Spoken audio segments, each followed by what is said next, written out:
Aiwa silks, Kasaragod, Kanhangad, Mangalore. മോദിയെ ചൊടിപ്പിച്ച് വീണ്ടും Mamata. Indian പ്രധാനമന്ത്രിയുടെ മുഖത്തു നോക്കി പൗരത്വ ഭേദഗതി നിയമം പിൻവലിക്കണമെന്ന് മമതാ ബാനർജി ആവശ്യപ്പെട്ടത് വലിയ ചർച്ചാ വിഷയമായിരുന്നു. എന്നാൽ മമതയുടെ ഈ ആവശ്യം തള്ളിയ പ്രധാനമന്ത്രിയുടെ പരിപാടിയിൽ പങ്കെടുക്കാതെ പ്രതിഷേധം അറിയിച്ചിരിക്കുകയാണ് ബംഗാളിന്റെ പെൺപുലി. പൗരത്വ ഭേദഗതി നിയമത്തിനെതിരെയുള്ള പ്രതിഷേധങ്ങളിൽ നിന്നും പിന്നോട്ടു പോകില്ല എന്ന് മമതാ ബാനർജി ഒരിക്കൽ കൂടി തെളിയിച്ചിരിക്കുകയാണ്. ഈ നിയമത്തിനെതിരെ ശക്തമായ നിലപാടുകളെടുത്ത മുഖ്യമന്ത്രിമാരിൽ ഒരാൾ തന്നെയാണ് മമതാ ബാനർജിയും. കൊൽക്കത്ത തുറമുഖത്തിന് ശ്യാമപ്രസാദ് മുഖർജിയുടെ പേര് നൽകുന്ന ചടങ്ങിൽ നിന്നാണ് മമതാ ബാനർജി വിട്ടുനിന്നത്. പൗരത്വ നിയമത്തിൽ മമത ഉന്നയിച്ച കാര്യങ്ങൾ മോദി തള്ളിയെന്നാണ് സൂചന. ഇതിന് പിന്നാലെ ചടങ്ങിൽ നിന്ന് അവർ വിട്ടുനിന്നു. അതേസമയം ബേലൂർ മഠത്തിൽ നടന്ന ചടങ്ങിൽ പ്രതിപക്ഷത്തിനെതിരെ മോദി തുറന്നടിക്കുകയും ചെയ്തു. തുടർച്ചയായ രണ്ടാം ദിവസവും മോദി മമതയെ കാണുമെന്നായിരുന്നു പ്രവചനം.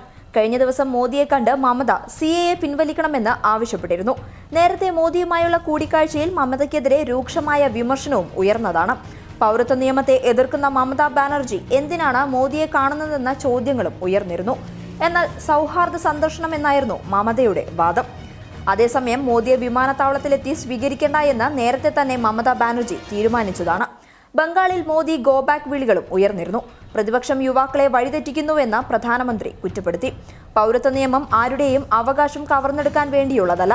എന്നാൽ പാകിസ്ഥാൻ, ബംഗ്ലാദേശ്, അഫ്ഗാനിസ്ഥാൻ എന്നിവിടങ്ങളിലെ ന്യൂനപക്ഷങ്ങളെ സംരക്ഷിക്കുന്നതിന് വേണ്ടിയാണ് എന്നും മോദി പറഞ്ഞു. പൗരത്വ നിയമത്തെക്കുറിച്ച് യുവാക്കളിൽ ഒരുപാട് ചോദ്യങ്ങൾ ഉയരുന്നുണ്ട്.